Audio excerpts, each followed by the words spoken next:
دوستو، ہمارے نبی پاک صلی اللہ علیہ وسلم نے غزوہ احد کے دن جب جنگ ختم ہو گئی تھی تو فرمایا، کوئی ہے جو مجھے سعد ابن ربیع کی خبر لا دے۔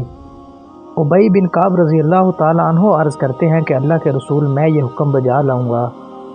آپ نے فرمایا کہ اگر سعد تمہیں زخمی حالت میں ملے تو اس کو میرا سلام کہنا۔ صحابی کہتے ہیں کہ میں لاشوں میں دیکھتا رہا، مجھے سعد کی لاش نہ ملی۔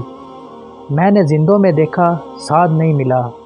زخمیوں میں گیا تو میں نے دیکھا 17 آدمی زخمی ہیں۔ ان زخمیوں کے نیچے زخموں سے چور سعد تڑپ رہا ہے۔ میں نے نیچے سے سعد کو نکالا اور نکال کر کہا کہ تجھے نبی پاک نے سلام بھیجا ہے۔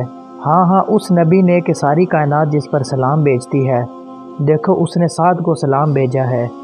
اتنا کہنا تھا کہ سعد ابن ربیع جوش سے اٹھتا ہے، زخمی شیر کی طرح اٹھنا چاہتا ہے۔ کہا نبی نے مجھے سلام بھیجا ہے۔ اٹھنا چاہتا ہے مگر تڑپ کر زمین پر گر جاتا ہے۔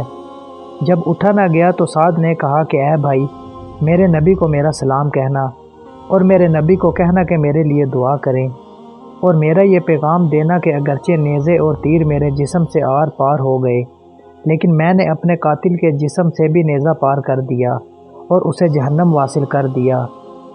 اور میری قوم انصاریوں کو جمع کرنا اور کہنا کہ انصاریوں، میرے نبی کے نام پر کٹ جانا، مٹ جانا، ذبح ہو جانا۔ اگر نبی محمد صلی اللہ علیہ وسلم پر آنچ بھی آئی تو قیامت کے دن تمہارا سردار تمہیں پکڑے گا۔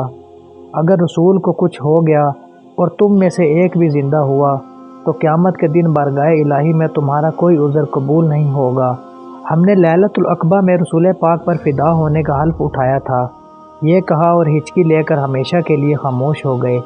ابی بن کعب نے حضرت سعد بن ربیع کے آخری الفاظ رسول پاک صلی اللہ علیہ وسلم کی خدمت میں عرض کیے تو نبوت کے ہاتھ بلند ہوئے۔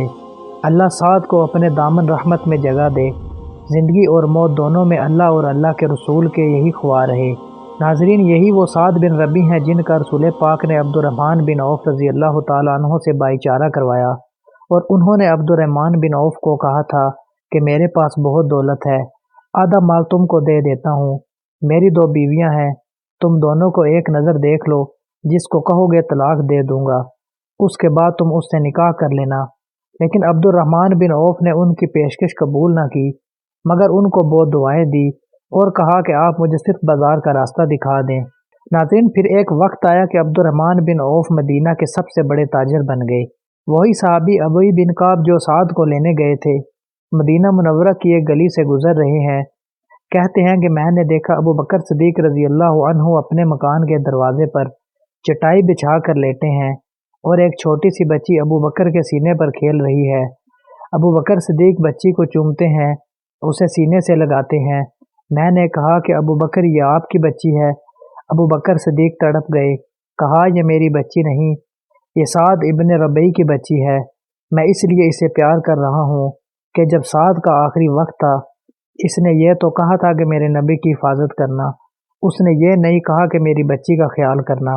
وہ یتیم بچی چھوڑ کر دنیا سے چلا گیا اور رہتی دنیا تک کے لوگوں کو بتا گیا کہ اگر نبی اور ان کی حرمت باقی ہے تو سارا جہان باقی ہے۔ ویڈیو اچھی لگی ہو تو چینل کو سبسکرائب ضرور کر دیں۔